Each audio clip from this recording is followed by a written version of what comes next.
Congressman Busita na pasugod sa LTO General Santos City para saklolohan ng isang pobreng tricycle driver na hinuli ng LTO officer dahil naka-temporary plate lang ang kanyang minamanehong sasakyan. Ayon pa nga sa trike driver, kinokotongan pa siya nito ng 3,500 pesos kahit gipit na rin siya. Ayon naman kay Congressman Busita, walang batas na nilabas ang LTO patungkol sa temporary plate na bawal as long na hindi pa nai-issue sa mismong may-ari ang plaka. Lalo ngang nabisto ni Congressman Busita ang ginawa nitong LTO officer na panguhuli nung pinacheck niya sa system ng LTO na hindi pa natatanggap ng mismong may-ari ang kanyang plaka. Kaya mga brothers, panoorin natin ng buo ang video na ito nang may matutunan tayo patungkol sa ganitong issue at huwag mangyari sa atin. Ano to? Teka, Chief, gusto ko lang ma-witnessan mo yung problema. Brother Matt, yes, boss. Nahuli ka dahil anong sasakyan mo? Tricycle, sir. Tricycle. Kompleto ko. Rehistrado? Oo. Okay. Nahuli ka dahil ang plaka mo ay? Hindi pa dumating. Kaya mag 2 years na, sir. Sabi niya, dapat may... Yon. Huwag mo nang ituloy kwento mo. Chief, i-verify natin. Kailan ka nahuli? September 19. For the information of everybody, nandito tayo sa General Santos City LTO. At ang enforcers pala dito na nanguhuli, hindi assigned dito. Assigned sa regional office. First move, ma-verify kung na-release na ang plaka niya. Sir, may or na kopya lang. Titignan ko yung year, sir. ORCR. Kasi titignan ko availability ng plaka. Opo. Sa kalaman ng lahat, may memorandum ang LTO.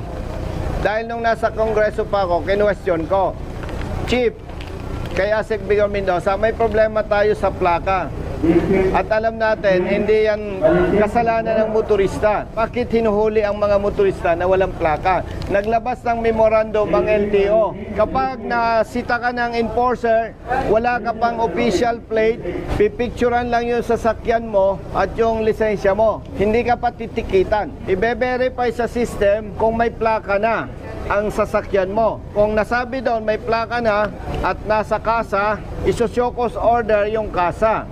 Pag sinabi ng kasa, Sir, LTO, na ipareceive na namin kay Sir ang plaka, doon pa lang siya papanagutin sa paglabag na no attached official plate.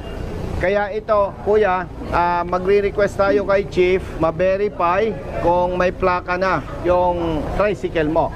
Sir, i-verify po muna nila meron po dito sa window 8 po. I-verify natin. Yan po yung supply, sir. Ma'am, tulungan mo nga ako, verify. Sige, sir. Bahala ka na. Ang request ko lang naman sa'yo, patas. Opo, sir. Oo. Sir. Hindi naman ako. Kapatid, good morning. Pag nandito lang is 2017 pababa po. Ang sa... Pero na-verify na po, may plaka na siya. Opo. Okay. Pag hindi pa natanggap ni registered owner ang plaka, exempted siya sa huli. Actually, wala man tagalog. Ayan tinikitan nga siya eh. No plate attached. Opo. Kasi may assigned plate siya. Ang hindi lang siguro niya na-explain, hindi pa niya natanggap yung lahat. Hindi niya kailangan mag-explain. Dapat enforcer ng LTO ang marunong. Tama po? Oo. Kawawa naman, 5,000 piso ang multa. Ilan sir? Kasi ariglo, sir, sabi may 3 pa dyan. Ayun. Wala talaga, sir. Hindi na po dito is, ano lang. Paniwala ako sa kwento mo kasi marami na tayong nakausap. Yes, ma'am. Tama ba nito? M-A-A-H. Tama. Nasa region, sir. Nasa region. Hindi pa naka-reflect dyan na na-release ang plaka. Ano? Wala pa sir, napa siya dito. Yon. Gawas mo dun, sir, is receive pag nagawas na sa Ma'am, sinasabi sa ticket, saan siya magsasettle? Sa inyo? GSC po. Saan? GSC po, dito po. Dito. Dito na ito. Sasamahan kita sa adjudication. Na-verify na nasa regional office pa. Patunay na wala sa kasa, wala sa'yo. Kaya hindi ka pwedeng pagmultay ng 5,000 piso. Ma'am, thank you. Halika. Solve na ito, brothers. Halika.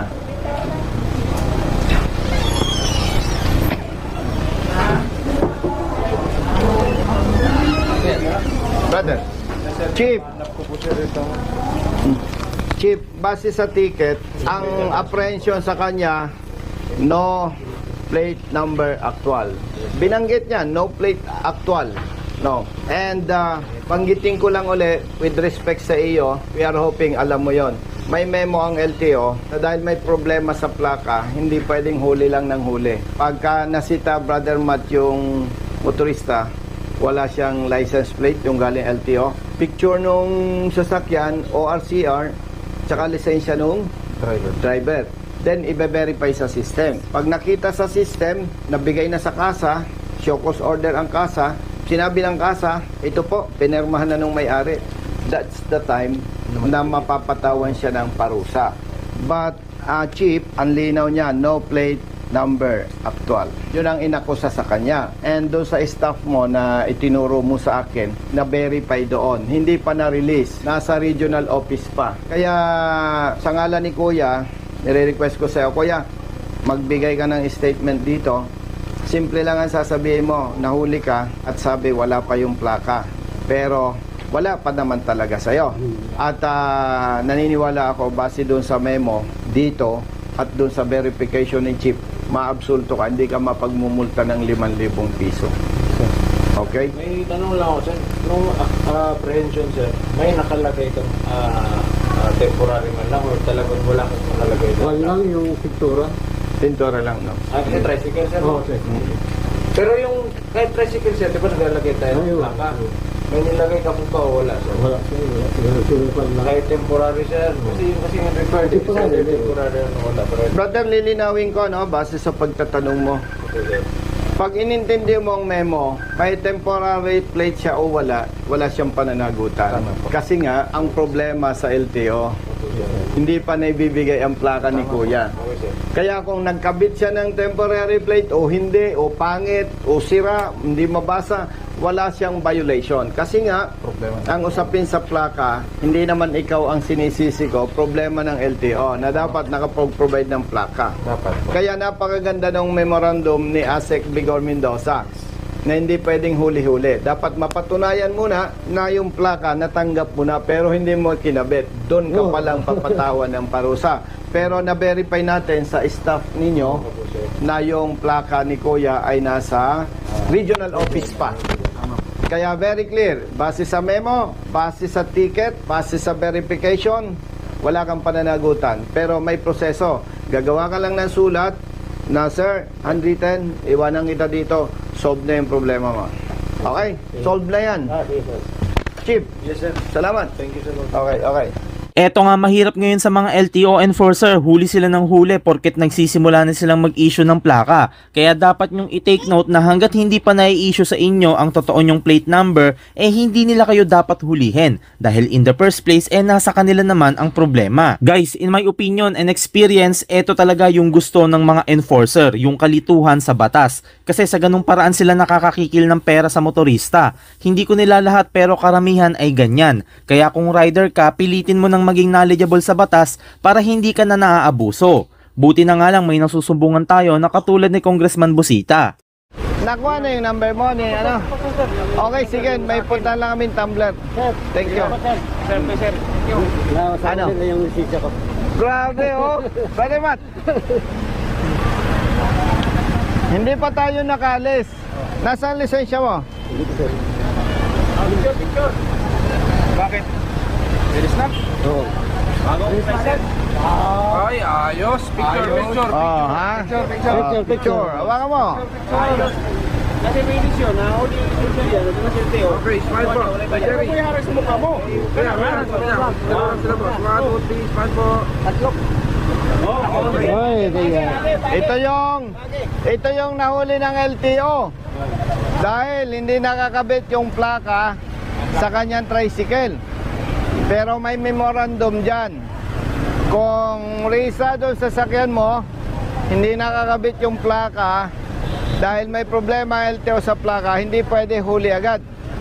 Dapat aalamin muna kung nakarating na sa kanya ang plaka at siyang may kasalanan. na-verify natin sa system, nasa regional office pa yung plaka. Malinaw, wala siyang violation. Kaya, naibalik na. Okay na? Tama, sir. O ha? Sige, okay. Ladies first.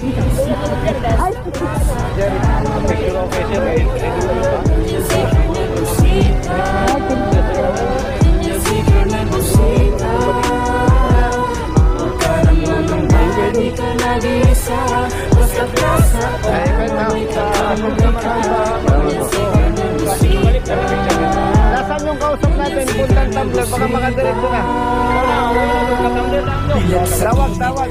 Tawagan na lang sa ulan. Ingat kapatid. Ingat. Nasaan na yung kausap natin? Pagod na ramdaman, ngunit diretso sa pagigit, kumalamang ng tiyan. Pero important